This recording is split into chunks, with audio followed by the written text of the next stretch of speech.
William.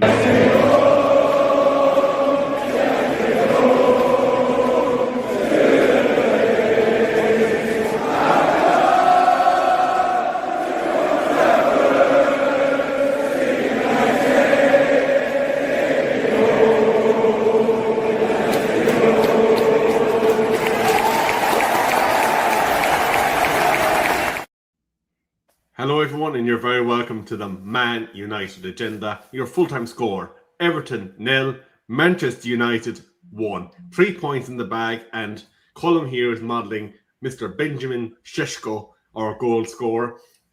But obviously, it's a great result for Manchester United away from home. There was some controversy about the pitch. We will talk about that briefly. We will talk about the Everton corners. We'll talk about Sene Laman. And of course, we will talk about Sesko's goal. But I want to welcome Colm and Yaba, and I want to thank Mr. B for his watch-along. His first 3-point watch-along in God knows how long. Colm usually delivers us the 3 points. But Mr. B, your curse is broken. 3 points have been delivered. Hallelujah. But just a quick hello to people in the chat. Mr. Podus, Stuart Marshall, Andrew, and Man United fan, how are you doing? But I'm going to start with the pitch. Brand new stadium, that is Everton's new ground. It's their first season there. But for a Premier League ground, the amount of water that was shown when the ball was travelling on the deck and slowing the ball down, that was a bit criminal really for a Premier League ground, wasn't it? Yeah. Their drainage system must be blocked or something. I don't know, because I've never seen a pitch bog up as much as what that has, especially in the Premier League. In lower leagues, you expect it. Do you know what I mean? Like when I used to go watch Donny Rovers play at Bellevue, like a 4,000 stadium, and it were getting tore up and there were puddles everywhere. And but at Premier League level, you don't expect to see that at all. Yeah, but obviously, we're delighted with 3 points. But when you're looking at Premier League grounds, you've seen many a different ground playing Sunday League football and all the rest of it. Like, is there an excuse for a Premier League side to have a semi-waterlogged pitch?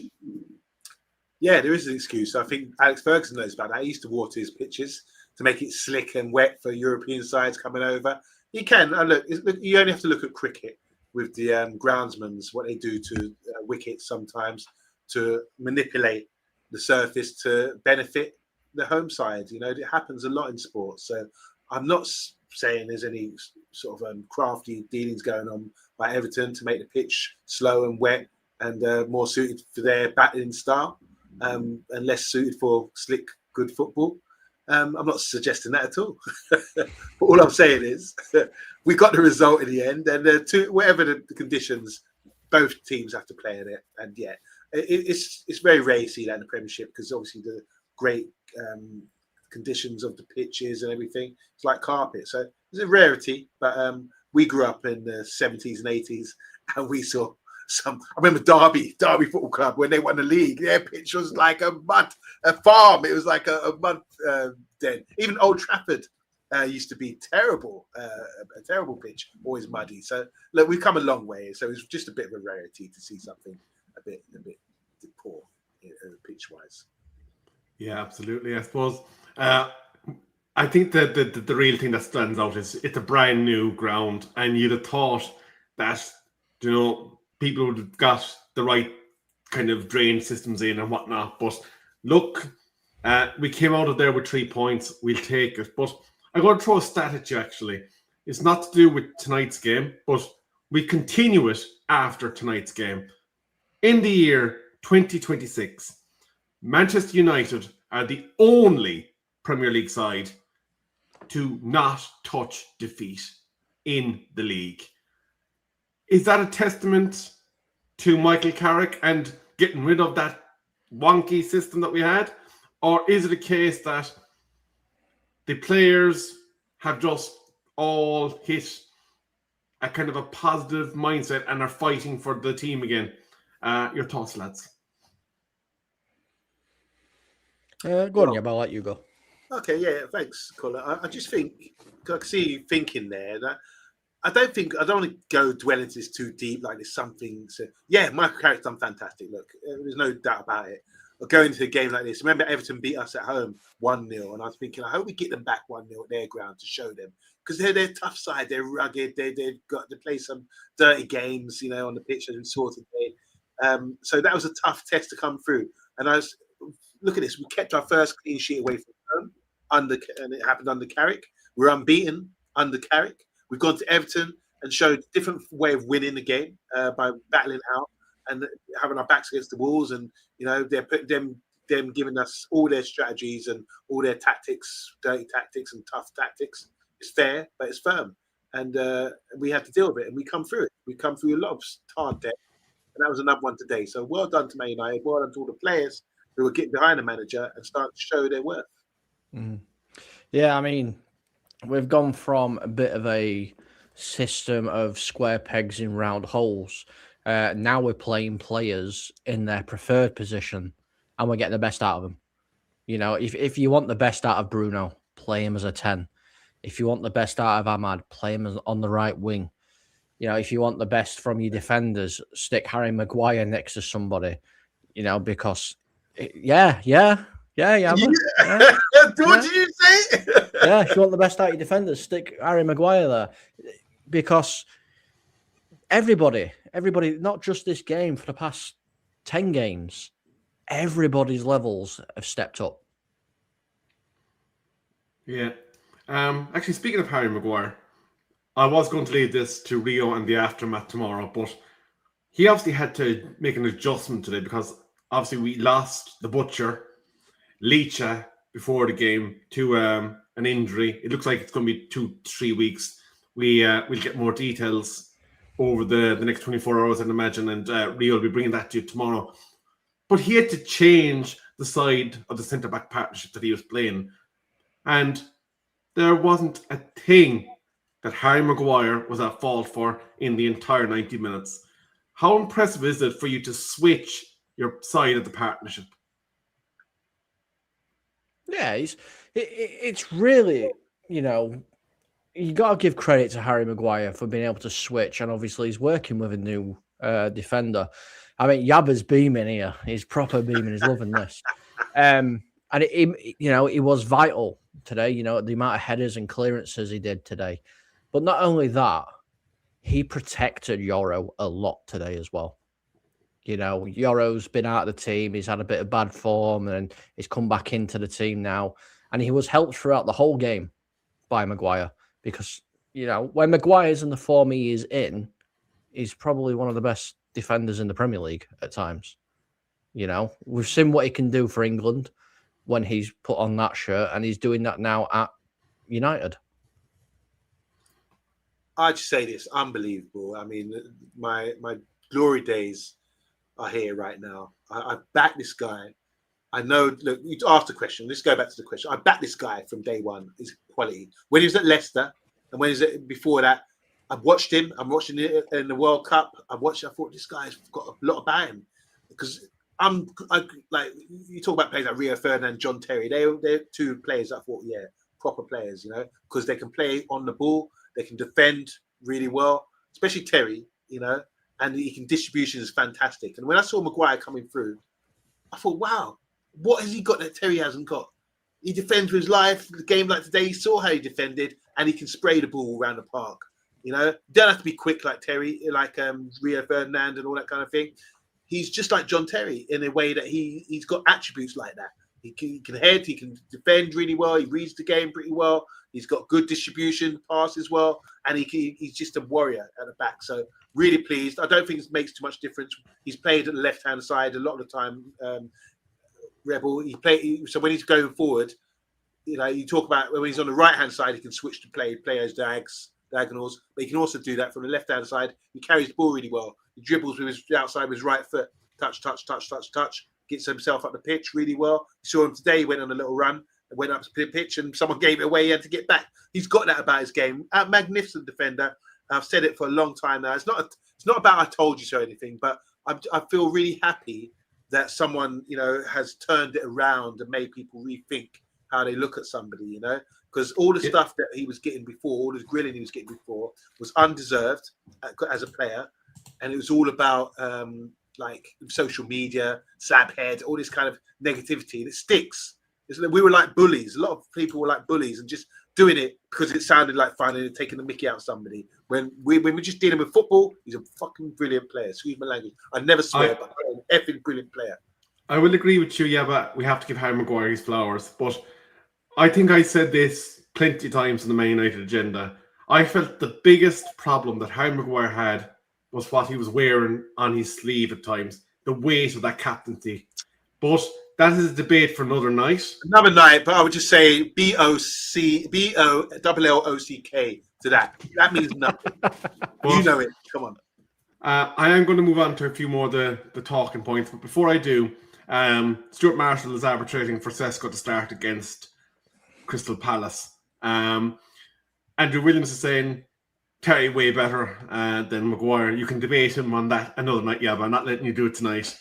Mr. Portis, Yab and I are the only ones that probably stood by Maguire over the time. Stuart Marshall also saying, give Harry a new contract now. And Andrew Williams, the last one I'll touch on for the moment. Leach was missed a lot tonight. His distribution has been outstanding. Now, talking about distribution, very, very briefly. We've seen it over the years when we had a certain man that's now playing in France, a certain man that's now playing in Spain, when the other one was free and all you had to do was make that final pass, that it wasn't played and we were missing out on goal-scoring opportunities. We saw it today a bit with Cunha and Amad Diallo. How much of an issue is that going forward, and can that actually be taken out of their game? Because it is something that is creeping into certain Manchester United players.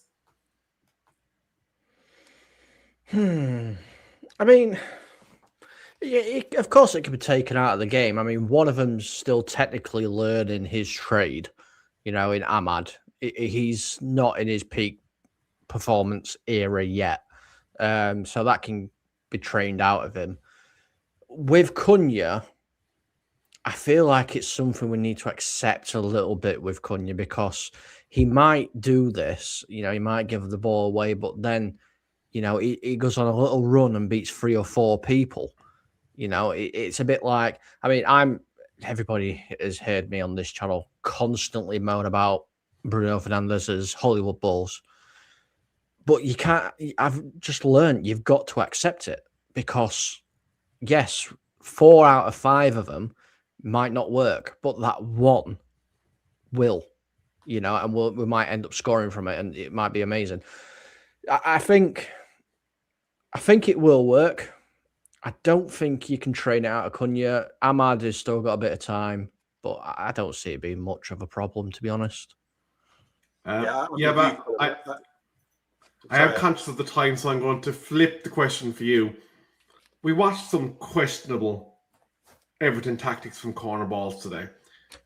Just bearing in mind the Tottenham versus Arsenal game that we looked at yesterday, when there wasn't half the shenanigans going on in the box, and we were seeing things ruled out, frees given, not given, etc. Even Arsenal, I don't think, have such rugby-like corner tactics. Is it something that you like what Colin was saying with Ahmed and Cunha and the Hollywood ball from Bruno, that you have to accept that teams like Everton and coaches like Moyes are going to put out these kind of low base tactics where they try to upset the apple cart of the goalkeeper and the defenders, because it actually got farcical to the point that we were waiting for a referee to kind of come in and take control, but he kind of fandangled around it and did nothing. Welcome to the Premier League. This is what happens in football. There's tactics. When you're not as quality, you haven't got the quality of some teams, you have to try different tactics like that. And I think if you can absorb that and take that, which is really character testing today, especially for Euro, I felt he was going to fold under that sort of pressure. He, was supported by his back four and his goalkeeper to try his best to sort of deal with that. And they put it on him. And he'd learn from that. He's got to get stronger. He's got to deal with these situations a lot better. I was worried at certain times we might give away a foul or penalty, or that kind of thing. That was their only opportunity to really try and hurt us. We're showing we can absorb pressure, whether it's by good football inside, when we played Man City, when we played Arsenal, we can absorb that pressure without the ball. And then we showed today the other side of the game where we can defend really with tough mentality and really sort of be up against a physical side and set pieces like that. It was good. And I don't care about the referee. The referee had to do his job. We got VAR. If something went wrong and they scored, then VAR could probably look back and say something about it. So I just think it's good the referee lets these things play on. We got to learn to deal with this. I remember Arsenal under Wenger played all this pretty football, and then they couldn't deal with someone like Stoke and these long throws, and they were complaining. You need to have a good balance about your games, right? Playing good football, but you also have to have the other side of it as well in the Premier League to be champions. So a great experience today from the boys. I just want to use this one because it's one of my favourite Roy Keane things. He didn't do his job, Yappa. And that's his referencing the referee, by the way. Oh yeah. No, fair point, Andrew. Fair point. If that's what you think, but we got through it, and I think it was a good experience to get through it, despite the referee. I don't want to sit here saying, the ref didn't do this, ref didn't do that. We have to deal with situations like that away from home a lot of the time, and that we came through it. And that's why someone like Cunha could shithouse all over that ex-Burnley defender with the big ears. Well, obviously, we got our result, but I'm going to allow our resident goalkeeper to talk about Mr. Senne Lammens. Last year, we were watching bumble after bumble, fluff after fluff from Onana in what we would have considered rudimentary goalkeeping affairs. Talk to us about the difference that Lammens made tonight and overall to our season. He's made a massive difference. Let's be honest. Like, the difference between Lammens and Onana is Lammens has the confidence. He's got... You see it sometimes with goalkeepers. They present like an aura about him, which then their defence feel that as well. They feel safe. They know they've got a good goalkeeper behind him. I mean, this kid, we have to remember, goalkeepers don't really hit their peak until they're in the 30s. That's when they start, in their peak. This kid is 23 and he's this good already. He doesn't get bullied in the box. How many times have we seen this similar situation with all these corners, men on Onana, and Onana fluffs it? He's dominant. He's literally like, you can put whoever you want on me. Who's that? Tarkowski? Yeah, no worries, mate. Punch clear. Oh, who's it this time? Branthwaite? No worries, mate. Punch clear. See you in a bit. You know what I mean? He's so strong. And it's so good to have a goalkeeper that can actually do the basics. And not only the basics. I mean, that free kick that they took, he had... I'll say it now. I will say it now. Lammens had no right to hold on to that free kick at all. It was powerful. It was direct. He literally just went, thank you very much, and just kept hold of it. Just literally like super glue in his hands. It just kept hold of it. He was like, yeah, cheers for that. Right, who wants it? Oh, yeah. There you go. As if it was nothing. I mean, I've played goalkeeper for many, many years. I don't think I've ever caught a free kick like that. I've always tipped it because I'm like, yeah, I ain't catching it and holding it because I'm coming down with it. But he just makes it look so easy. My man of the match tonight, Lammens, honestly.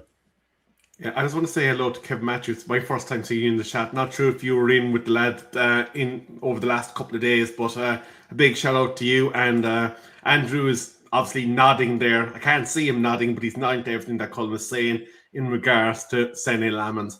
But I'm going to move a speedy along because, again, there is an aftermatch show tomorrow, so I'm not going to go through every play-by-play. But Benjamin Šeško, we obviously saw a Bruno West type Hollywood ball to Brian Mbeumo, who was aware of everything that Sesko was doing.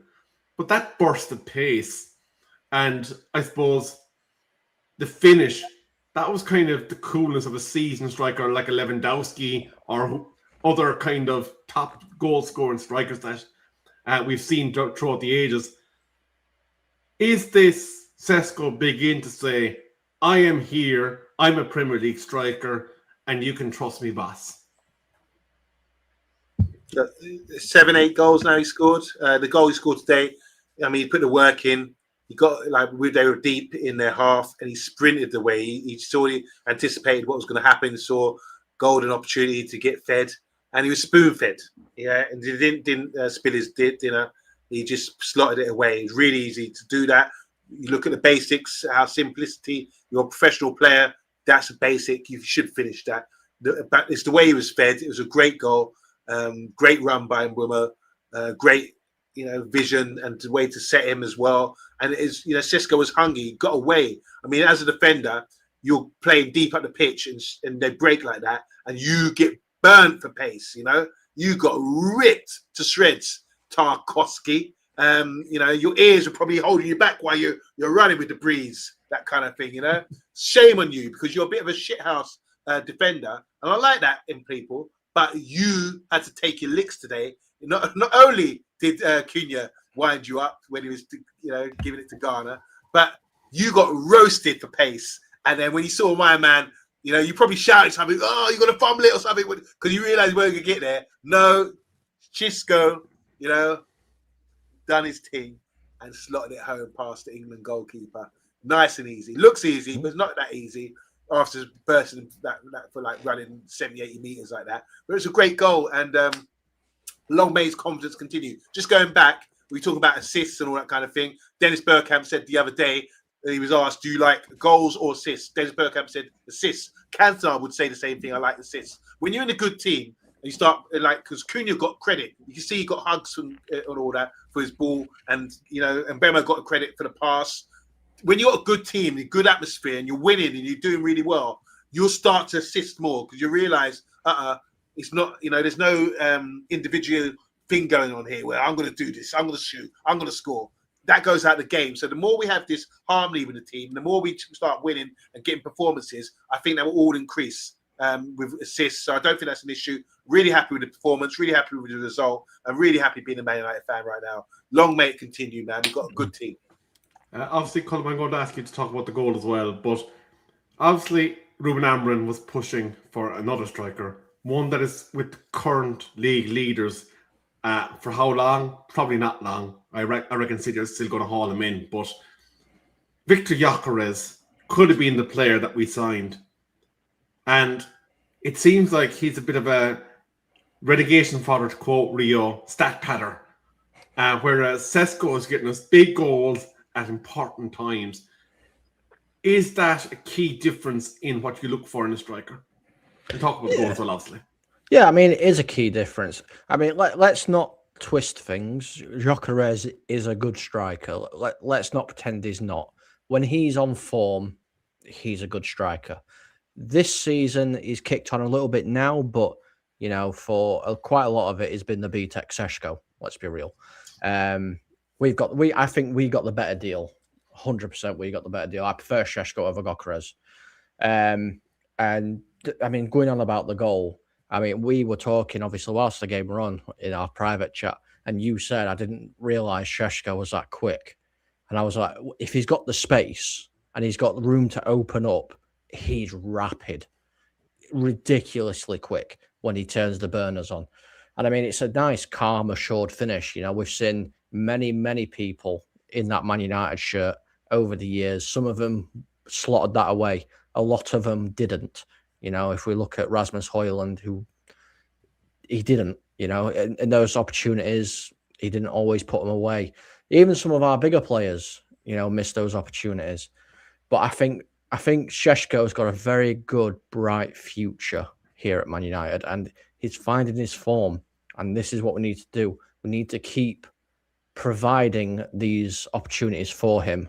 And before I finish off, I will just say, if anybody did watch the preview show on Saturday, both myself and Rio said, play Šeško. He will be the difference. Yeah, absolutely. Bit of a quicker reaction, Joe, but obviously we will be having the aftermath tomorrow. Please do hit that like, share, and notification bell so that you know when we go live, because it could be at the earlier time of 7 o'clock, but obviously you'll be kept up to date if you have that notification bell hit on the YouTube. In a night where Manchester United remain unbeaten in Premier League in 2026, the only Premier League club that is currently without a taste of defeat in this calendar year. A night where Michael Carrick has yet to still taste defeat in any of his games, both in this current term and in his previous term as an interim coach. Manchester United have taken 3 points from Everton Football Club. We are now only 3 points of Aston Villa in third place. So we are very much the hunters, and Villa now are the prey. So do stay tuned to the Man United agenda. But from us on this very happy occasion, it is a very good night from us. God bless. Oh, go on, Colin. You're muted. I was just answering Vincent. He asked how many wins now Mr. B has on a watch along. Just one win, uno. One There win, you one go. draw. But that is it from us. Stay tuned, and glory, glory, Man United.